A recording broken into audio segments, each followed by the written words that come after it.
Nous sommes Marché Express Bureautique MED en cycle. Nous vendons pour vous des matériels informatiques tels que les imprimantes, les photocopieuses, les produits consommables, les cartouches d'encre et tant d'autres.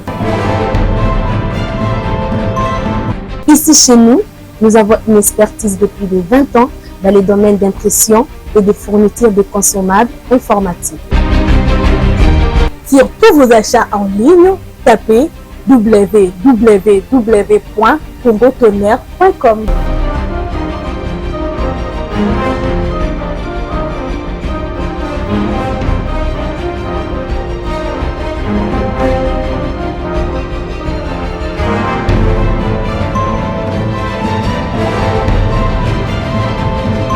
Mais c'est vraiment un marché informatique. Commandez aujourd'hui, réceptionné dans 24 heures, stock disponible partout en République démocratique du Congo.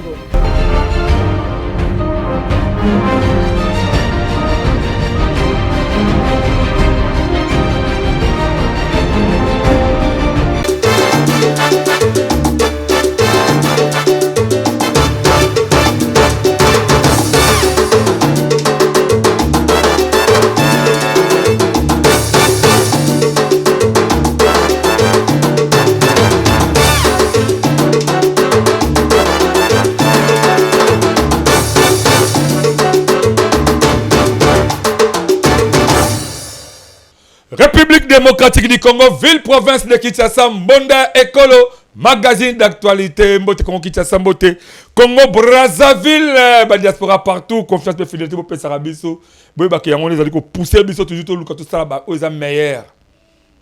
Mboka o Congo, tant que le Mboka o essayer conscience et côté pas congolais. Sans conscience, mais tout a battu, n'a mis moi battu et Kenaliwa. Total Sakibino. Que Mbonda Ekolo avec un effort na biso tout ça pas si parce que tout ça ba partenaire moko ta malamu ba soutenir biso na musa autoto sala pour que tu puisses savoir ba information mususu o ça ba intérieur à moko la ba ta moko vraiment o ba na temps normal tout ça ba difficulté ba kasi mais avec moké autoto sala ngo il y a des photos tindika ba reporter moko ko ta tambola à travers moko la biso alors que c'est information à tindela la biso mais oh et c'est tout Kabola, bon, ça 5-6 pas qu'elle est partout. Parce que on va reporter à ma casse. Ben Yannick Kalo Swazali, Wilfried Samba Zali, Benjamin Kilunga Zali. Parce que belé. Mais on va plus solo. Il y a autre ben na bino bande, c'est na bino bande ko. Oh réellement bolinga Mbonda Ekolo. Merci ba oyo. Parce que soutenir biso men ba na niveau téléphone la banque biso tout Kabola. Ah, Mbonda Ekolo, moi ça $50 mo ngwaza wana. Pour fonctionner tel et ça ça plaisir ma casse malgré que tant ba comme la bangoté. Maman mon mouté maman la moudé moi ngozo la dit ça to bi pe combo na été de comme si la fois passée attention plaisir à ma casse attirer ce matériel moi qui toko awa table mixeur audio et table mixeur audio merci na ndeko vraiment ça pas molo ya mingi voilà ba toto sunga mon décolo mi pe posa kata ba gouvernement wana to ça ba ini na binoté to ça binemi na binoté oza mo conduire kata bureau tant aux facilités encore quelque part ton amour kalina ngambo ton akalu kana sekuna mais biso bon école à travers nos reporters to comme ma gros information voilà mon cause la secteur na yo t'as différence ces alliés sur base de ça sur base de ça sur base de ça yo comme ça mon ennemi pourquoi bosunga biso tu as besoin d'assistance la bino voilà to tinda ki moko ya ba reporter à mon école na combat Gedeon Kambundi bon ki ba élément on t'a dit comment est-ce que ah Mbokoyo programme de développement local à 45 territoires au chef de l'État Bibisa Indou Salamo bangé la vision mais bato ko compagnie abo bazate tant de besoin yi bango à l'État tant de besoin de tourner bongo à l'État mais bon ça la boussala bokoté moi c'est comme il y a 50 mètres au cas $1 million et Robima. Puis vous savez que c'est inachevé. Je dis comme vous dites que des table la grand Kassai. Kassai oh. Bangone ba sibi vraiment force à gouvernement. Et bel ministre ba Kassai. Au chef de l'État Félix Tshisekedi Tshilombo, il bon sur les grands Kassai, a perçu bango confiance en rapport à l'intelligence au bon la casse de bango. mais fufu na fufu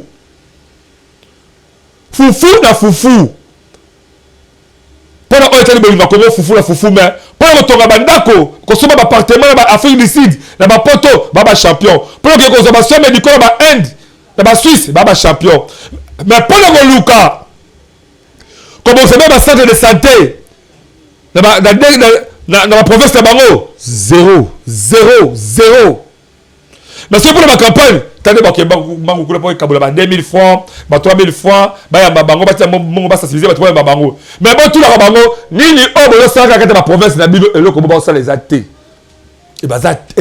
eza te kasi baolela mai baolela courant baolela nzela mwana mboka egri matita balasengana belema wana bozomona belema wana bozomona tala nzela ya kasai tala nzela ya kasai yango wana Kasai, est-ce que c'est un programme de développement de Kasai territoire? Est-ce que Kasai, est-ce qu'il y a une autorité mêlée à Katamboka pour que Batia pour la Kasai soit évolution balam? C'est ça ce que l'école. Bota l'école wana. Avant de continuer général Kambouji, tout ça le plateau. Bota l'école wana. École wana le 21e siècle, la Kata Kasai peut même il y a village de chef de l'État. École wana. Bota l'école, bota la banane va continuer à là. Là vouloir resuka pi mais bela ba kasser ba bon besoin de tourner la mission de l'état ezo kendaka wapi ya bino ba na boto ki sabole ba poto pour que l'homme soit comme fatigué ba ngole ba remplacer ka awa ba ba chef la biso ba ba ministre la biso ya biso bana total sa bango awa ba université awa la carte ya Congo le bon humilier bango bon négliger bango donc à quoi sert les blancs qu'on former to bien autant ils sabana awa la carte ya Congo si réellement que l'état congolais est incapable de repasser sa bango misala de repasser sa bango responsabilité et pour moi vraiment importance il y a soi-disant ma professeur au tout monde à la carte ya Congo il y a ba université parce que les balles de temps qui s'abassent bima awa bon c'est bon à la carte de l'université la biso ba c'est supérieur la biso bon le gite bana wana ba so ba responsabilité ya bino bana ba que la terre la poto donc c'est que pour tout temps qui ça moi na moko malamu pour tout ça moi on est responsable à Congo dans ba entreprise à l'état na ba gouvernement partout ça la bisala il faudrait moi que terre la poto sur expertise ba so la biso ba la potango ba to ba si la université la poto expertise ba so la biso expertise à koyiba ya ba fraude ya ba détournement. Il y a une facturation. Expertise à Ouïba à l'État pour que le soit appartement à poto. Tosu Kahapi. Conscience à Congolais qui wapi. Voilà. Génial Kabundi. Boni Sate. Nangolo Nzambe, Toloba Kimezali. Vous avez quitté ça? Ndengo Zomona. Mabele na yo. Mabele à Bakoko Batila. Vous avez des jeunes na yo. Yambonde Kolo. Autant que ma mission mon suicide.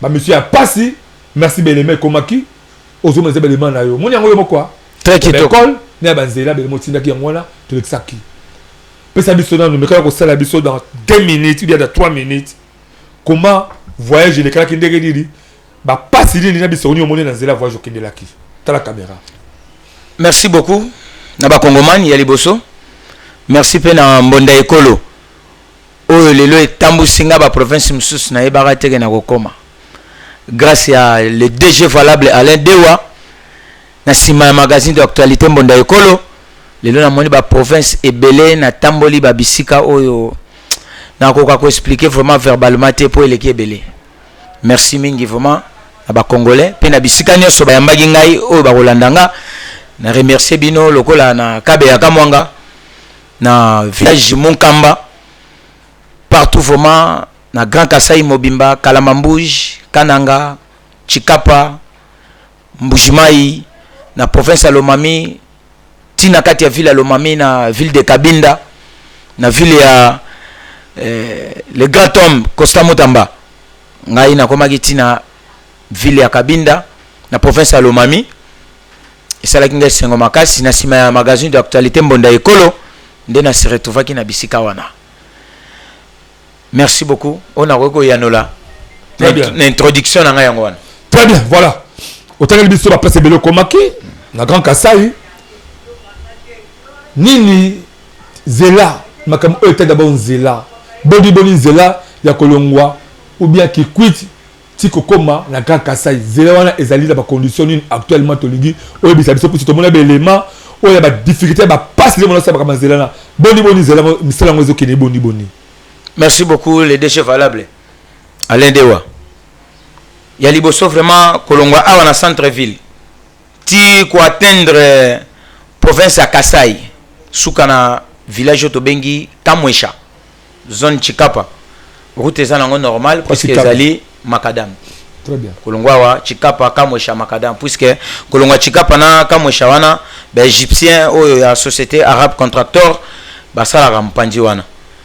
Mais Kolongwa Kamwesha omona Kananga bandaka Kamwesha wana tio koma la province à Lomami mawa seke so bombaki kuanga te nalipa yo ko débrouiller ndenga ko vivre conditions zéro boni. conditions zéro vraiment route impraticable moi misala mike ezali ko salama mingi na ba peme na ba ville nito lingi ko ma ville peme na biso ko ba nito ko makana ka moi 10 km okuta ka moi route ka moi améliorer muke puisque ya mabele kaka ya mabele mais moi Makadam moi quelques kilomètres moi 5 km nito ngol ma kananga ezana moi 5 km à Makadam eza wana pona kokota ville mais ko bima sikoyo kananga bandaka aéroport à Kananga zwa transwana banda ko kende neto zo kende vers Mbujimai mawa plein milelo ko banda aéroport vingtaine de kilomètres au kota ville à Kananga mawa plein bomba kwanga na 20 km wana ko beta pede parce que fois c'est un dingue ba zela ngo collectionner en plus bodo sala ni popo le kalma zelana et est-ce que réellement bodo futaka ba taxe à l'état pour que l'état me kosara mais sala zela wana mais biso li kamba taxe kuto ko le belata puisque taxe kuno ezali nde chronique ezalo ko la parole évangile soki eza na taxe o ba cha déjà ezalaka 20 000 etika la bongo bozo somba péage o ezalo ko la na kati ya Kasai na entrée ya Kasai kokota Chikapo tiki province ya Kwilu utiki kwito zokota eza na péage eza wana suka kaka wana ukosomba ngo wana deko katika libendo pasoli no papier kendake pa ite 80 000 francs congolais 80 000 francs congolais ekendaka nango pa ite suka nango kaka wana mituka nyonso te catégorie par catégorie okay. Remorque aza na prix na ye semi remorque aza na prix na ye pe ba voiture ba na prix nango c'est-à-dire so sombi yango kati wana sukeli kaka wana eza ne fait mususu te c'est-à-dire mbongo ya mutu moko boye soit bon, je ne sais pas comment je peux vous expliquer. Et ce que la rawana. C'est le gouvernement provincial. Ndenge gato yo kelaka. Mais ce que le gouvernement provincial. Fallait épouser yo tina barrière mususu au présenter en or que so futi wana. Dès que zo avancer liboso péage mususu au futa lisusu. O ya 80 000 wana suki kawana. So que au continent na province ya Kasai, ozana Chikapa. Au komina barrière o babengaka Kachongo. So komi na barrière ka chongwana okokuta bazana 12 bureaux. 12 bureaux. Na 12 bureaux nyonso wana ozali na document na bango grand complet. Mais avant oleka okofuta centaines de mille de francs congolais. Ozana ba document na yo. Mais okofuta ba frais wana. Okuta police anti-incendie, okuta wana balobi mbongo à maire de la ville. Okuta wana balobi mbongo ya tourisme.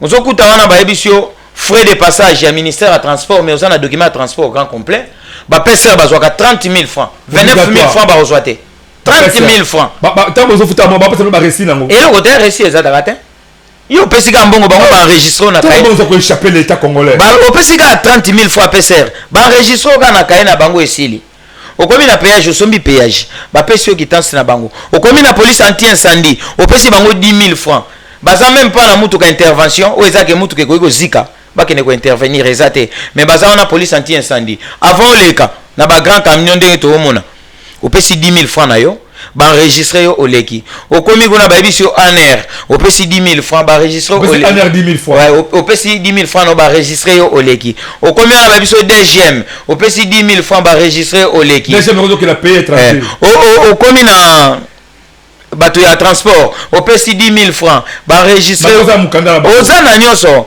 opesi 10 000 francs ba enregistrer oleki auquel sous na bureau maire de la ville 40 000 francs taxe locale ba obenga yango vous avez la récité wana ndeza na récit taxe locale wana eza na récit 40 000 francs olekani okoti Chikapa avo bima Chikapa komi na place babengaka Milambo c'est-à-dire sortir à Chikapa banda kokende vers Kananga même service au futaki na entrée so futaki 300 000 kuna yango ko futa suboto wano bimi obandi kokende sikoyo na barrière na bango okomema carburant na mutu koza na document hydrocarbure oyo sombi na gouvernement ya mboka na yo mais soko combien na faut futa 120 000 francs congolais na document pour leka c'est-à-dire document no ezo peser le côté mais c'est quoi bino siko to bozo tala ba dépasse ba bongo zo futa kal surtout wana siko l'état congolais siko en rapport na o état les années nazo saka pour que aluka aménager zela botambe pe malam bon l'état congolais na mopandi wana na koloba bien azo continuer ko faiblir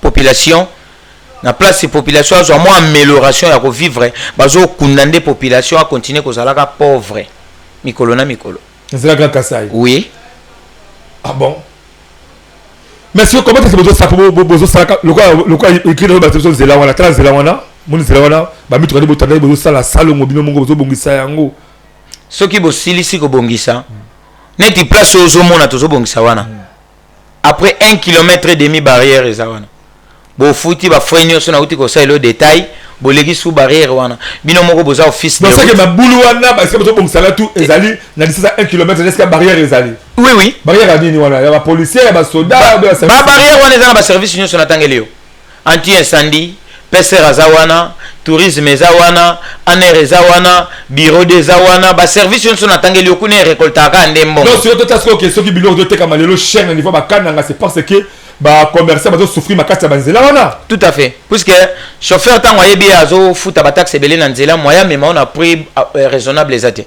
Faut pas exagérer prix pour rattraper ba vidéo wana. Donc souffrance, c'est le peuple doit souffrir. Peuple doit souffrir. Parce que chauffeur pas on a percité. Tout à fait. Au mona saki ya masango.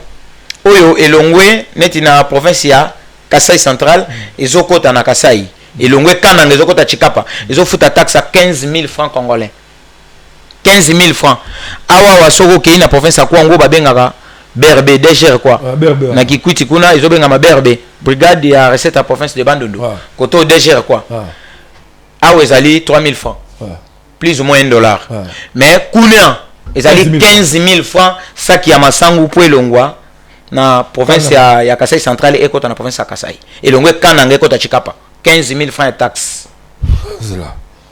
Ah, l'état congolais est-ce que tu as des gouvernements na mboka oyo l'état mususu o réellement que azala pouvoir ya peuple na l'état mususu azala parallèle pour que après ça ba mbongo na poche ya autorité mboka est-ce que réellement nini.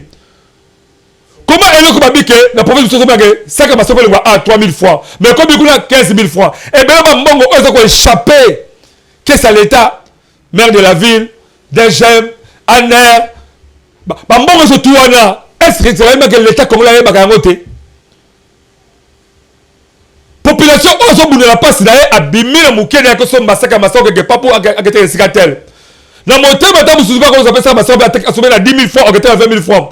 Mais, vu ma taxe, ils ont montré ma valeur de mon côté. À quoi foutre la zéla, et comme ça, que ça va à 10 000 francs, à côté de 150 à 200 000 francs. C'est parce que l'État congolais a moyen de peuple. Même le chauffeur, le chauffeur, il n'a pas de qualité. Vous croyez que vous êtes en train de faire souffrir le chauffeur? Mais non! Vous avez souffert la population en Boka. Zéla Kassai, il a dit que Zéla Kassai est allé chemin de la croix. Zéla a obtenu souffrance, c'est impossible. Mais l'autorité Kassai est belé dans gouvernement Bodo Salaka. Est-ce réellement gouvernement soumis noir? Maman, ma camarade Salé m'a connu tel que la panique de la mélangée de Kassai. Aux hommes, on a raté. Tout ça, l'autorité Kassai m'a pas dit parce que tout le monde est incompétent. Banyo ko fait Tshisekedi Tshilombo. Banyo bazo kunda Félix Tshisekedi Tshilombo. Banyo bazo kunda réel maé. Papa, école école wana. Quelle école wana? Comment l'école wana? École wana expliquer ce école wana et ça place réellement. Bon, école wana ezali soki utikananga. Osoke ne mbujimai ezali na mboka moko oyo totanga biso nyonso na classe Lac Munkamba esika ezalaka. Lac Munkamba. Ba ezape commune ya Munkamba. Esika Lac Munkamba ezali afo koma yango ezali na grand village muso ezane kangami na Lac Munkamba. Babenga ngo. Mboka général Munkamba zalaka. Voilà, babenga ngo Amika. École wana ezana kati ya Amika na grand boulevard na biso ya route nationale numéro 1. Tokomi wana tokuti moyi eleki makasi nzele zate tozoluka bisika kofanda payote tokende kofanda bazoloba na biso bofandi na salle de classe. Ah, tofandi na salle de classe to tofandi na mwa nganda te balobi salle de classe bobima bana balingi bakota classe. Oh, étonné biso. Tolobi c'est vrai, oui. Ngape na koti na mutuka nazalaki na bimisi saki na fongoli na présenter carte na tant que journaliste d'investigation. Nalobi nazana posa na travailler na bino boko pesa nga permission. Nde ba pesa nga permission. Na zwa belemani so mo na tindela gibino. Et pesa nga ipasi mingi na motema na talibana na biso. C'est-à-dire lobi mwana wana comme ministre ndeni. Le 21e siècle là. Hein? Azotanga na ba condition aboye. Aye classe azama kolongulu, alati pantalon. Wa biso est obligatoire, bana na biso faut balata ba culotte bleu blanc comme d'habitude. Mais moi na alati pantalon. Ayande classe alata ndenga lingi me ba yamba ekaka. Belema les autres défilés. Mais ko fanda. Bana ba fani na se vraiment na mabele. Muso oko matche likolo na ye, muso azana kaete. Na suka ngo kaye moko bazotangela yango bana mibale. Ndenge muninga komaki basali de calcul kaye moko bana mibale. Yango maître pas au corriger bango puisque azana choité. Pour akotika mon éducation be bataille ba ko komata kombo na ye. Ba réalité to vivre ku ne pesa ki passe mingi. Na chef établissement leli na tuni boza conventionné bi oui tout ça conventionné. Mais na tuni projet 145 territoires chef de l'état lansaki. Côté et visiter ki binote balobi te to yoka ki na masolo. Yango ala bomoni ngai na sa. Babi bango ba yoka ki yango kaka na masolo. Mais quand la mboka na mukamba ba autorité ni mboka ko ko par exemple baza batamboka wala. Bon malgré ba kombe ko ki ma po moi mikoleleke belé batanga ki pe ba dénoncer bango. Balobi to ça pe na ba grand homme awa ba député ya mutu ya bazali awa ba kenda pe sango. Batanga pe ba kombo na bango. Ba fotaka pe bango. Matamba ko tazunga na pas. Mais na se réserver mugela otanga ba kombo na bango te bango moko bazolanda biso ba yebi. Ko na village mukamba. Na village mukamba. Ba autorité belé boza mbo na gouvernement o boyebi ke boza ba eza territoire ou bien localité. Mukamba territoire. Na mukamba. Oui. Mukamba. Kuna Grand Kasai. Na Grand Kasai. Bande ko boyebi boza la autorité boza ba misolo. Bozo mon école wana. Botala école za d'abord wana ba paille. Ezali to benga lokola moi payote ça to. On payote te banganda. To ko to c'est ba lokola banganda ba pêcheur. Banganda ba pêcheur ba fona ba temo ma titi pour ki moma moyi. Botala école ba bazo tanga. Botala école ngwa l'école botala école wala. Yoka Soniko. On m'a soi-disant député. Yoka na Soniko. Yo soi-disant député, yo soi-disant ministre. Botala ya ba kasayen. Botala ba condition au ban na bio tanga kata Grand Kasai botala ya ngwa ba kasayen. Parce que tout ça besoin que le développer ma province na biso. Ton développement avec quel genre ya batu? Ba genre batu nini? Ton développement avec batu ya lolenge nini? Bana wana bango de bazali espoir ya lobby. Mais bon la formation di bana bazo ko sur ba condition nini? Moi je suis dans l'état. Est-ce que ça la tête que même l'école otongane fisqué? Même 17 de classe. Mais sur l'école zali be bongo sikoyo ba centre de santé. Koloba ko tuté. Toto tambo na nzela tokuti motard amemi kilia. Ba komi na nzela ba kwei. Motard a se sauvé a telemisi moto tellement moni mutazana ba blessure ya kimina moto na ye. Bonne charge. Bisope to yewana to récupérer jeune homme wana.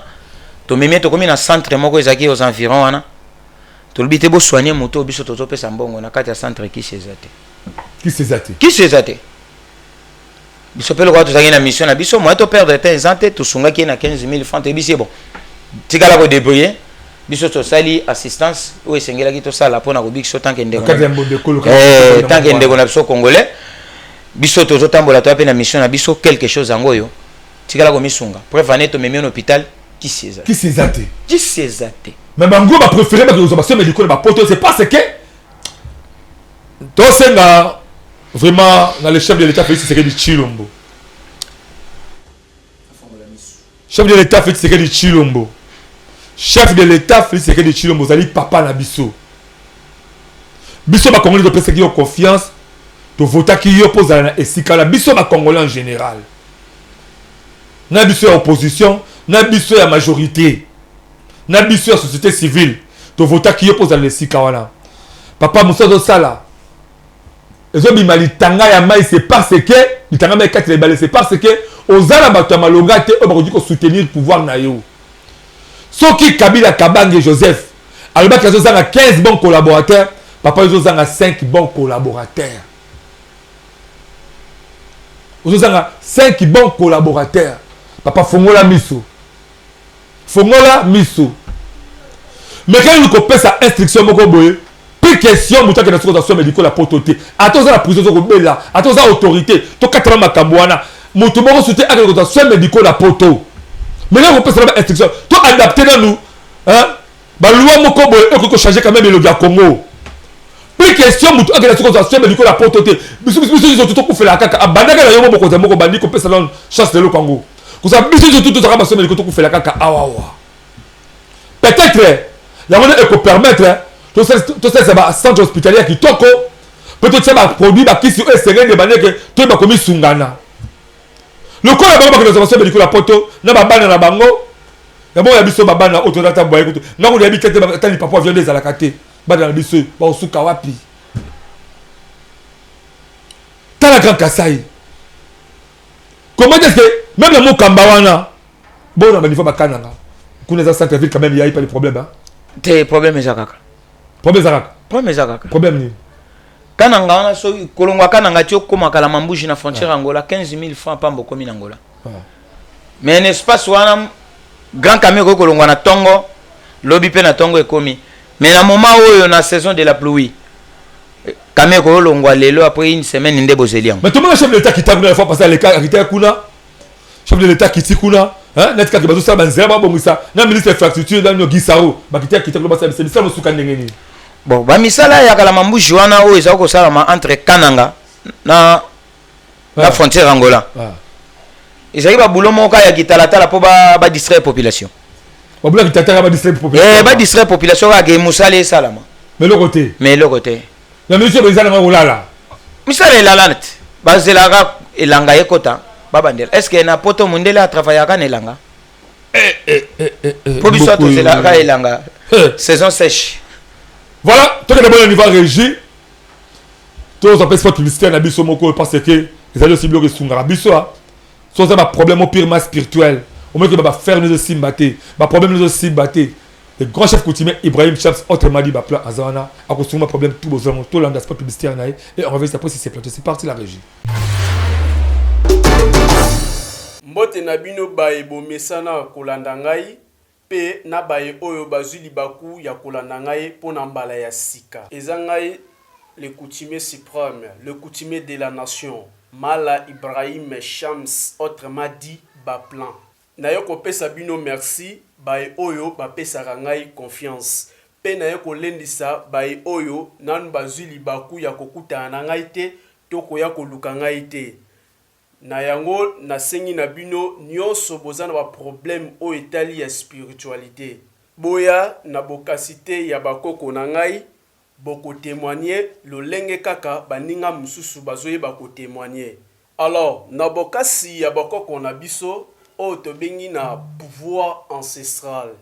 Nde tozoye bako sungelango lokola ba problème o tobengi retour d'aversion. Retour d'aversion bisika oyo kimia ezalité entre mwasi na mobali ezala mwasi aboyi mobali to mobali aboyi mwasi ne tozoye bakosangisa yango na o babengi na kati ya problème financier na kati ya problème financier bay o bazo entreprendre ba entrepreneur ne tozoye bakosunga bango comment est-ce que bay bako avancer na ba faire na bango alors tozo pesa pouvoir il y a domination il y a réussite il y a succès. Il y a art nyonso aux la musicien, aux la côté à théâtre, cinéma, aux la joueur, tous ba kotombo la mutu na ndenge oyoye alingeli. Tozali koyamba mikolo nyonso. Pona bino ba ebozwi libaku ya kolanda nga yamba la sika. Numéro nanga eza affiché wana une fois au contacter nga appel WhatsApp ou normal okoyeba kozwa nga bisika oyo nga nazali. Et ça n'est pas possible, Yaroluka, Kosomba, matériel surtout étalé informatique. Il y a occasion d'Europe, bien il y a Sika, il y a Sika, bien il y a Sika, il y a Europe, en province d'Europe ou bien occasion d'Europe, nous avons la facilité, même en ligne, bien hôtel informatique à travers Congo Tonnerre. Tous les aspects publicitaires là-bas avec impact et une idéologie.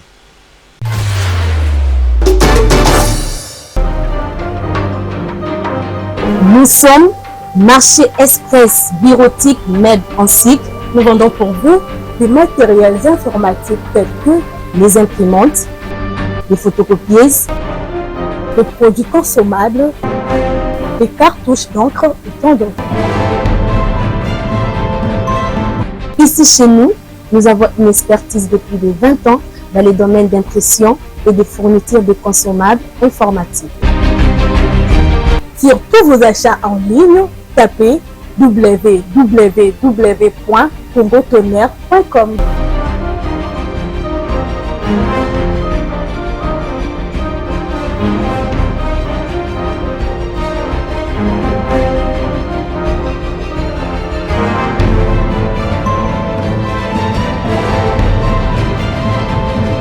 Mais c'est vraiment un marché informatique. Commandez aujourd'hui, réceptionné dans 24 heures, stock disponible partout en République démocratique du Congo.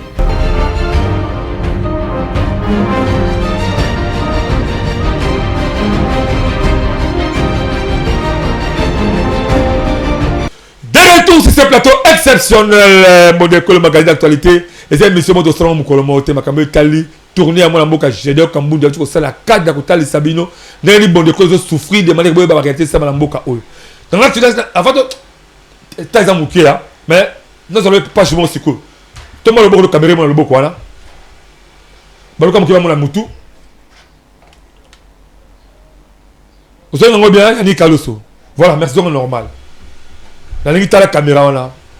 Yebisa biso lelo oyo okendaki kimia, okendaki mobimba. Ba chapa les ali awa, to yamba on esengo, otile biso ba reportage ya kitoko, mais pas si la souci to monde comme so na ba pota. Osaki accident na motuka, ba tout akio na moto, to problème ezaki nini vraiment. Tala caméra solo là, le ba réalité ko bombelo ko mokote parce que oza monde ko, oza mona monde ko. Merci beaucoup les DG valables et aller de wa. Pe merci na ba kongomani bisikanya subozo landangai. Wana ndeko na bino Gédéon Kambundi epesi ngai pasi mingi lolenge mboka na biso ezotambolela soki biso tozo risque vie emsu totiki ba mabota na sima po tosunga bato mosusu tobotami même pas famille moko mais tosunga po toza ba congolais babomi ndeko na este omoni faut dénoncer yango nde ba paso biso to okendo mona ba blessure bomoni na sali accident ezali bande moko boye o ezali na péage ya Minkau na baskilo ezawana na péage ya Minkau c'est-à-dire promoteur ya ba civil na part ya ba Jean ya péage na kombo ya Jessica Kikobo autrement appelé Jazz Jessica Kikobo ezali azalani azafoma meneur ya ba Jean ya péage ya ba yanke. Voilà, il y a des péages oyo ya Minkau. Oyo péage ba salawana. Jessica Kikobo ndazali wana, yena azali menere bato ça ba désordre na kati ya péage wana. C'est-à-dire azali lokola élément moko o azo soutenir vol to mafia o ezo sala mawana. Parce que azana ba kombo ya kiyanke na chango awa. Biso to abana kini. Pe to abana chango to yebi. Voilà. Abenga mina liboso na kombo o bato nyoso tina otanga ya yebi. Bilanga ya bapota. Jessica. Donc on a coulé après le chai de kuna. C'est-à-dire azalaka mwana kulu na 00 ya Ista. Voilà. C'est-à-dire na sima ya pire moko boye a comme autorité moko boye a récupérer ramasser moko boye anti valeur moko boye a ke chai place institution à l'état ezali. Na péage. Na péage. Très bien. Tu bo mona na komi na betawo ezaye. Puisque mutu kasoke komi wana na péage bo mati na bascule bo peser camion biso to tamboli na camion à 31 tonnes. Poto futa pénalité photo banda na 32 tonnes au-delà. Mais tant que tu as un tonnage, il y a 13 386 kg. Même pas moitié. Même pas moitié, bah c'est une pénalité. La pénalité, on va se faire un peu d'individu.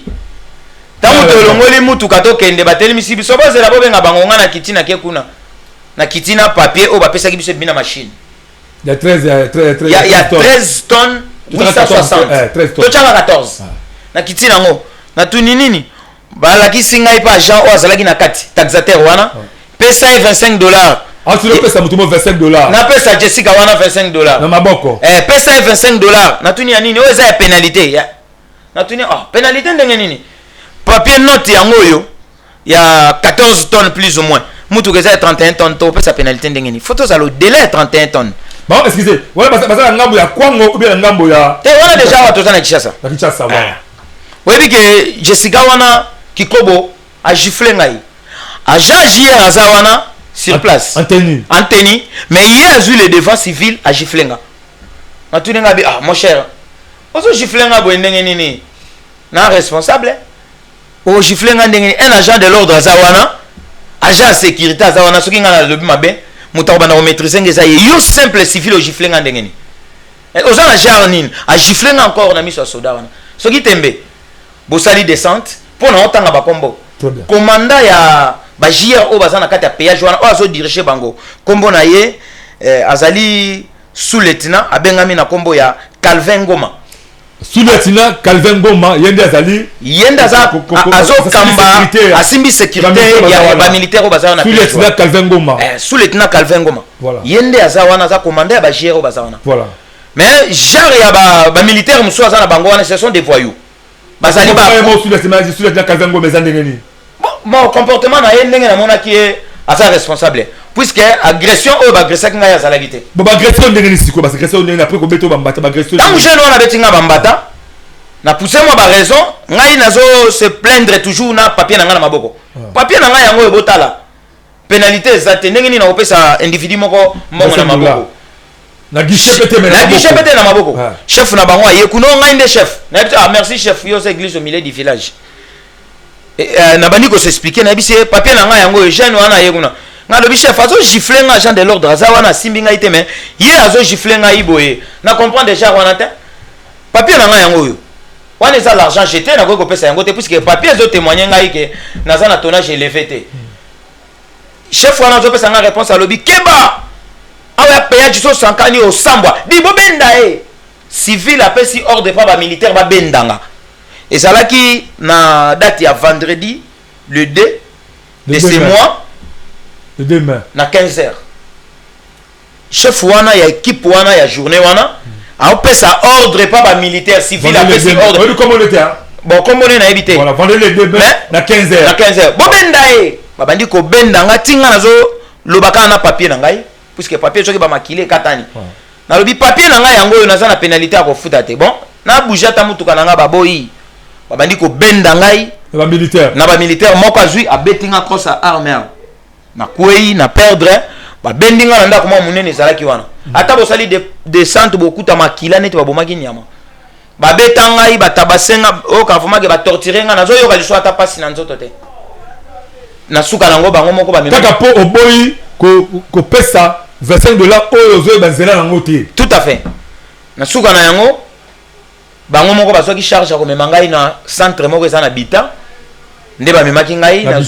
na bita na suis première soin tangu lieutenant yego yana pokwa il était Calvin Ngoma oui merci vraiment continuer musalane le lenga zo salela aza sérieux tangu yego ya alobi ba pesinga rapport ba beti mutu moko awa akoki kokende bongo te o balingi batika bango sikoyo ndenge bapesenga soin bazangi na bule batika nga po dossier zipama tango lieutenant ye alobi te bakoki kotika ye bongo te alala batala etana ndenge olamuka na ntongo nalamukaki mpe na befe moko abien te ntango nake napesi explication atali so otali mokongo na nga na nsima okoregrete wana botali bablessure eza libanda soki nalongoli elamba wa eza télévision nakosala yango te mais soki botali bokoregrete mpe bokolela ndeko na bino na riskaki na liwa nde lieutenant afilme ngai azwi bafoto na etana azalaki alobi bon esengi nini mpo botika ye akende kozwa basoin na ye balobi lokola biso tofutelaki ye bambongo ya bahôpital lobi afuta $25 à pénalité wana kende nga lobi toza pe na problème à $25 te tozofuta mais papier eza ya kokata na obo bimisaki na machine botala na base de données na bino bobimisa papier mususu na ba identité na biso tofuta pesa numéro ya plaque topesi pesa kombo topesi papier ezobima te na base de données bele ba données na biso eza te na ordinateur na machine lieutenant alobi oh ndenge nini bato ti siko bazokende te depuis 7h ti 14h tolongwaki wana tofutaki sous $25 wana te puisque donné na biso na machine ebimaki te ezali mafia pese na biso wana balance wana ya mikau ezotravaille te bapénalité nyonso bazobetelaka bato na machine eza elukuta machine ezosala te soki mutuka emati tala kaka chaque mutuka ozala na tonnage ya moke ozala tonnage ebele pénalité ka $25 est-ce que mituka nyonso ezoleka wana ezolekisaka tonnage machine ezosala te soki batie tembe moi j'ai des épreuves basa la descente papier wana te katana ndambu na yango ezali ba archive na nga na kata machine na bango ezate soki o nazolo bana kosi nakocha ba témoin kaka bango moko bato basala kawana bref ane lieutenant Mutalobaki ke lokola ba donner na machine ezo mona na te bolekisa ya kende nde mafia o ezo salama ba continue biso ba tie bato ba yiba population o ezo lekana minkau na ba banda ba kulu na ba anti valeur moko boye to ebaki na ba masina awa to kanti ba komi ko sala na ba institution l'état ba koko za na éducation a bien nzoka kuna lokola baza encadré na ba militaire ba komi susu plus mauvais yango wana vraiment tant que Congomani ya solo mwana ya mboka na ko bomba information a marque wana te ne lelo na beti vraiment mbonda ekolo ba konti ya mboka boyoka na péage ya minkao machine ezo sala te bazo yiba population mbongo ya pénalité to lingi to ebesike ezo kende puisque machine ezo indiquer bien te ngai nazali victime na ba blessure ne so bozo mona oyo na minute nazana ba mikanda ya scanner na radio mais muta ko charge na nga zate depuis ba pesa nga premier soin tilelo batikali ko soin na ngai te famille na ngai moko ndezo so charge na ngai na musala na salaka à travers ba partenaire ba soutenir mbonda ekolo batiki ngai boyetende bazo soutenir ngai na ba soins médicaux. C'est ça un peu. Oh. Excellence Daniel Bumba Lubaki, gouverneur ya ville province ya Kinshasa. PG o ezala menkao. Misolole kendaka wapi. Si réellement que PG nezali na maboko na yo, ba agent bazo sala kawana, est-ce que baza identifier réellement? Ba agent ni bocha bisika wana. Na PG wana. Pourquoi vous savez que bazangi éthique? Bato o bazangi bomoto. Ba yo sala misala sikada, ba yo sala misala na poste à l'état. Bato bazangi discipline.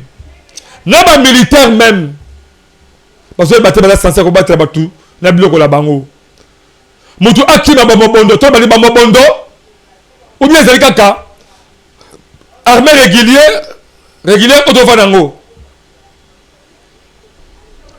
Un individu autosala la péage, faut mettre à mutu des gifles parce que mutu a réclamé que auto faut des taxi oyo ezala nzela te. Pe yo zo poser ozo poser que pesa mbongo na maboko na mbongo ngo aza to ba cheval na bino to ba nani. Mais c'est ça qui dit que l'état mbongo belé ezo échapper yo, c'est parce que ozo ba tabalonga to travailler na bango. On sait l'état congolais. Bâti on a péage pour ça la moussale sengeli. Mais yo kuno kei on peut dire ba fraude na ba fraude. Moyibi na moyibi. Pe ba militaire parce que pour protéger batou, beaucoup ko beta muntu boye, bo quartier ba pota bo zokisie. Bravo na mwana mboka Calvin Ngoma. Calvin Ngoma. Bravo na mwana mboka Suletina Calvin Ngoma ya JR. Suletina Calvin Ngoma, bravo bravo bravo. Continuez comme ça na moussale na bongo. Même ceux qui l'état congolais a qualité après son bolamu, Zambie alola a coupé son bolamu. Mais essayez va changer ben les mêmes baza peine na yo. Essayez ba le élément belé baza zinga na yo. On va ko apporter bonheur dans l'état congolais. On doit la fierté armée congolaise té. Donc tu remets ta masolo sur le banc sur le société ta ko muké, ta la caméra là, ni no sing dans l'état congolais. Là surtout au tu komona na ba voiture tu komona d'abord de ba betu c'est pas zo ki ba pota pe na ngo moni ba zela kuli amboka za ko beba ni yo ba comme dernier message to clôturer. Merci beaucoup bana mboka pe magazine d'actualité mbonda ekolo eloko na ko senga vraiment na mokonzi na biso ya province ya Kinshasa numéro 1 Daniel Bumba Lubaki son excellence tala makamba péage ya minkao na ebité péage est-ce que ça censé ba militaire ba kengela kayango ou bien agent de sécurité civile ou bien la police puisque ba JR na province na Kinshasa zone Menkau Maindombe Mongata la casserelle qui population azo pe maté frappe mwana moko ya 18 ans un militaire moko ya 18 ans za na kata JR azo beta papa 45 ans neti mwana nae respect ça belema wana ya sous-lieutenant Calvin Ngoma baza ba petit oyo ba kuluna misusu toyebi lelo baza na kata JR on ba kanluka mais tala ndenge bazo sala biso ba responsable auto zo tambola poto sunga mission à Congo ça dit muta marque wana zo soutenir mafia soka kutani na nanga pesi mbongo akoboma biso bandeko na ye soki lelo biso tozo lité vraiment tozo menacer nanga soki kutani nanga boyo nanga pesi mbongo tozo menacer nanga zo boma bandeko na ye boni ba jara ba militaire à marque wana so akutana nanga pesi mbongo mais aoteka mboka ozo sala ndeko na yebwe o azo yana fufu masango auti na musika po ya akota na centre ville population congolais ya ville ya Kinshasa elia ya zo sala yebwe azo loba awa kutu ko palangana te o dae okota mabele ba otanga o mobondo est-ce que ngana zalaki mobondo tokima mobondo tokima ba militaire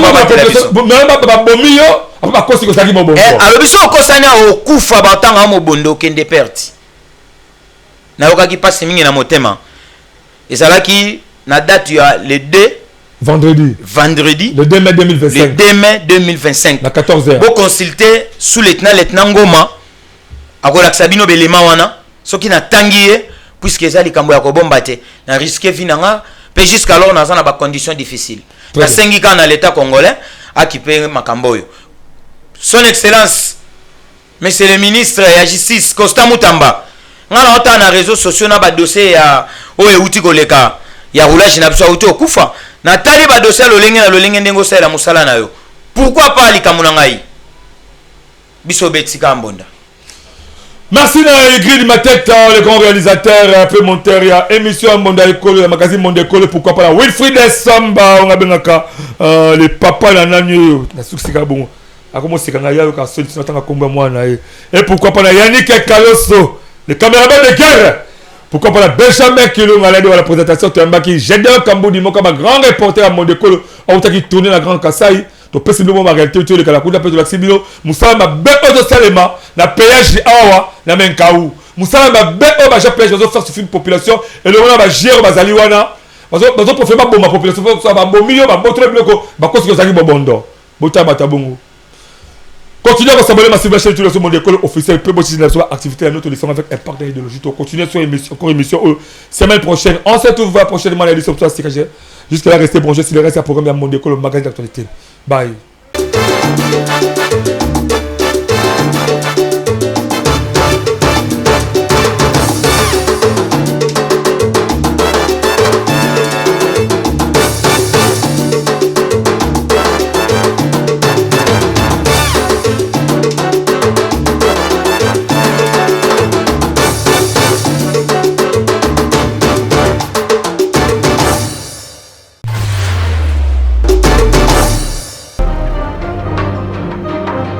Nous sommes Marché Express Bureautique Med en cycle. Nous vendons pour vous des matériels informatiques tels que les imprimantes, les photocopieuses, les produits consommables, les cartouches d'encre et tant d'autres. Ici chez nous, nous avons une expertise depuis de 20 ans dans les domaines d'impression et de fourniture de consommables informatiques.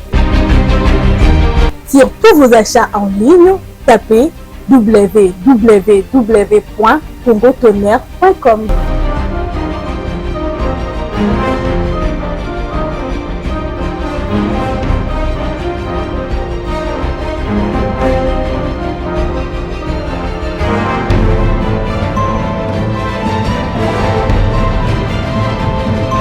Mais c'est vraiment un marché informatique. Commandez aujourd'hui, réceptionné dans 24 heures, stock disponible partout en République démocratique du Congo.